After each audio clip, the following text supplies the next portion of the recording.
ಒಂದು ಒಳ್ಳೆ ಮೆಸೇಜ್ ಇದೆ. ಮತ್ತೆ ವಿ ಮನೋಹರ್ ಸರ್ ಮ್ಯೂಸಿಕ್ ಮತ್ತೆ ಸಾಂಗ್ಗಳಂತೂ ತುಂಬಾ ಇಷ್ಟ ಆಯ್ತು ನನಗೆ. ಖುಷಿ ಕೊಡ್ತು, ತುಂಬಾನೇ ಚೆನ್ನಾಗಿದೆ. ಒಂದು ಮೆಸೇಜ್ ಇದೆ ಇದು ಯುವಕರಿಗೆ. ಹಳ್ಳಿ ನಿಜ ತುಂಬಾ ಇಷ್ಟ ಆಯ್ತು ಸರ್, ಖುಷಿ ಆಯ್ತು. ಲವ್ ಸ್ಟೋರಿ, ಫ್ಯಾಮಿಲಿ ಸ್ಟೋರಿ ಎಲ್ಲ ಮಿಕ್ಸ್ ಆಗಿದೆ, ಚೆನ್ನಾಗಿದೆ, ನೋಡ್ಬೋದು. ಮೂವಿ ಚೆನ್ನಾಗಿದೆ, ಚೆನ್ನಾಗಿದೆ, ಚೆನ್ನಾಗಿದೆ.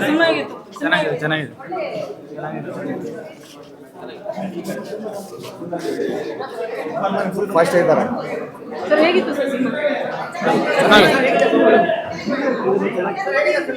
ಸರ್ ಹೇಗಿತ್ತು ಸಿನಿಮಾ? ಸರ್ ಹೇಗಿತ್ತು? ಸೂಪರ್ ಆಗಿದೆ, ಚೆನ್ನಾಗಿದೆ ಸಿನಿಮಾ, ಚೆನ್ನಾಗಿದೆ. ಹಳ್ಳಿ ಸ್ಟೋರಿ ಚೆನ್ನಾಗಿದೆ. ಮ್ಯೂಸಿಕ್ ಸೂಪರ್ ಆಗಿದೆ, ಸ್ಟೋರಿ ತುಂಬಾ ಒಂದು ಯೂಸ್ ನೋಡುವಂತ ಮೂವಿ, ತುಂಬಾ ಚೆನ್ನಾಗಿದೆ, ತುಂಬಾ ಚೆನ್ನಾಗಿದೆ. ಮ್ಯೂಸಿಕ್ ಮಾತ್ರ ಸೂಪರ್ ಆಗಿದೆ. ಸಿನಿಮಾ ಹೇಗಿದೆ? ಚೆನ್ನಾಗಿದೆ, ಸೂಪರ್ ಸೂಪರ್ ಇದೆ ಮಾತ್ರ. ಟ್ರಾಜಿಡಿ ಫಿಲಮ್, ಈಗಿನ ನ್ಯಾಚುರಲ್ ಸೂಪರ್ ಆಗಿದೆ.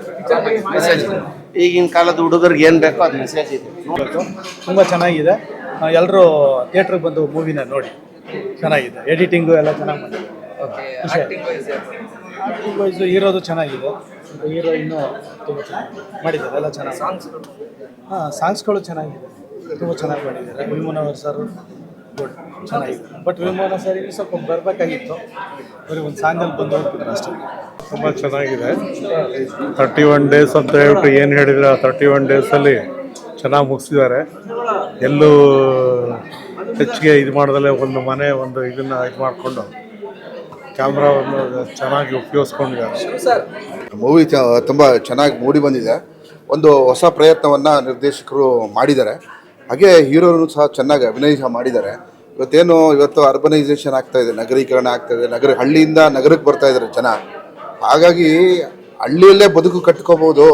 ಈ ಮೆಟೀರಿಯಲಿಸ್ಟಿಕ್ ಅಂದರೆ ಏನೋ ಒಂದು ನಗರದಲ್ಲಿರುವಂತಹ ಒಂದು ಸೌಲಭ್ಯಗಳು ಏನು ಅದರಿಂದ ಆಕಾಂಕ್ಷೆಗಳಾಗಿ ಏನು ಹಳ್ಳಿಯಿಂದ ನಗರಕ್ಕೆ ಬರ್ತಾ ಇದ್ದಾರೆ ಅದೆಲ್ಲ ಸುಳ್ಳು, ಅದೆಲ್ಲ ಹುಸಿ ಸುಳ್ಳು. ಹಳ್ಳಿಗಳಲ್ಲೇ ಬದುಕು ಕಟ್ಕೋಬೋದು ಅನ್ನೋದನ್ನು ಭಾಳ ಸುಂದರವಾಗಿ ತೋರಿಸಿದ್ದಾರೆ. ಇದೊಂಥರ ಒಂದು ಹೊಸ ಪ್ರಯತ್ನ. ಏನು ಒಂದು 31 ದಿನ ಗಂಡ ಹೆಂಡತಿ ಆಗೋಕ್ಕಿಂತ ಮುಂಚೆ ಇವಾಗೇನು ಡೇಟಿಂಗ್ ಎಲ್ಲ ನಡೆಯುತ್ತಲ್ಲ, ಆ ಕಾನ್ಸೆಪ್ಟಲ್ಲಿ ತಗೊಂಡಿದ್ದಾರೆ. 31 ದಿನ ಒಂದು ಜಾಗದಲ್ಲಿದ್ದು ಒಬ್ಬರನ್ನ ಅರ್ಥ ಮಾಡ್ಕೊಳ್ಳೋದು, ಆಮೇಲೆ ಬದುಕು ಕಟ್ಕೋಬೋದು ಅಂತ ಇದೊಂಥರ ಒಂದು ಕ್ರಿಯೇಟಿವ್ ಆಗಿ ಯೋಚನೆ ಮಾಡಿದ್ದಾರೆ ದೇಶಗಳು. ಏನುವೆ ಒಳ್ಳೇದಾಗಲಿ. 31 ಡೇಸ್ ಮೂವಿ ಗೆಲ್ತು ಅಂತ ಅನ್ಕೊಂತೀನಿ. ಅಪ್ಪು ಸರ್ ಆಶೀರ್ವಾದ ನಿರಂಜನ್ ಸರ್ ಶೆಟ್ಟಿ ಮೇಲೆ ಖಂಡಿತ ಇದೆ. ಈ ಮೂವಿ ಏನಕ್ಕೆ ನೋಡಬೇಕು ಅಂದರೆ, ತಂದೆ ತಾಯಿ ಸೆಂಟಿಮೆಂಟ್ ಇದರಲ್ಲಿ ತುಂಬ ಚೆನ್ನಾಗಿ ತೋರಿಸಿದ್ದಾರೆ ಡೈರೆಕ್ಟ್ರು. ಮತ್ತು ಮನೋಹರ್ ಸರ್ ತುಂಬ ಚೆನ್ನಾಗಿ ಮ್ಯೂಸಿಕ್ ಚೆನ್ನಾಗಿದೆ, ಕಥೆನೂ ತುಂಬ ಚೆನ್ನಾಗಿದೆ. ಹೇಳ್ಬೇಕು ಕಥೆನೂ ತುಂಬ ಚೆನ್ನಾಗಿದೆ. ಒಂದು ಒಳ್ಳೆ ಸಿನಿಮಾ. ಪ್ರಥಮಾರ್ಧದಲ್ಲಿ ಓರ್ಗರೆವ ಜಲಪಾತದಂಥ ಪ್ರೀತಿ, ದ್ವಿತೀಯಾರ್ಧದಲ್ಲಿ ಜುಳು ಜುಳು ಅಂತ ನಿಧಾನವಾಗಿ ಹರಿಯುವಂಥ ನದಿಯಂಥ ಪ್ರೀತಿ. ಎರಡು ಪ್ರೀತಿಯ ವೈರುಧ್ಯಗಳು ಭಾಳ ಚೆನ್ನಾಗಿದೆ. ನಿರಂಜನ್ ಶೆಟ್ಟಿ ಮತ್ತು ಪ್ರಜ್ವಲಾ ಸುವರ್ಣ ನಾಯಕ ನಾಯಕಿಯರು ಅದ್ಭುತವಾಗಿ ನಟಿಸಿದ್ದಾರೆ. ಛಾಯಾಗ್ರಹಣವೂ ಚೆನ್ನಾಗಿದೆ. ವಿ ಮನೋಹರ್ ಅವರ ಹಾಡುಗಳು ಇನ್ನೊಮ್ಮೆ ಕೇಳಬೇಕು ಅನಿಸುವಂಥ ಮಟ್ಟಕ್ಕೆ ಬಂದಿದೆ, ಬಹಳ ಚೆನ್ನಾಗಿದೆ.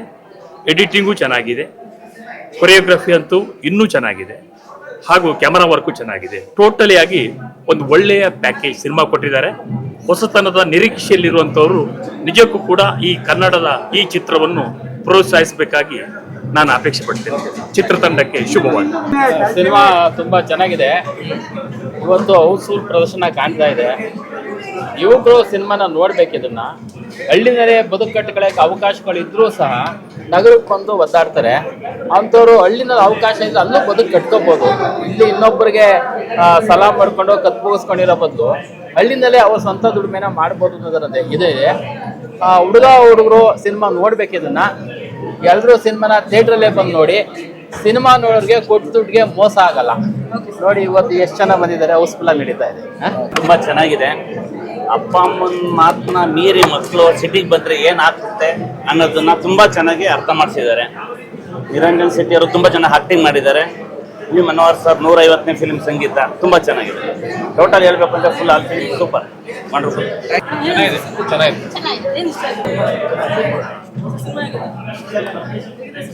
ಮೂವಿ ಚೆನ್ನಾಗಿದೆ. ತಂದೆ ತಾಯಿ ಏನು ಕೇಳಬೇಕಂತ ಮೆಸೇಜ್ ಚೆನ್ನಾಗಿದೆ. ಚೆನ್ನಾಗಿದೆ. ಮನಸ್ಸು ಒಂದೊಂದಿಗೆ ಒಳ್ಳೆ ಚಿತ್ರ ಇದೆ.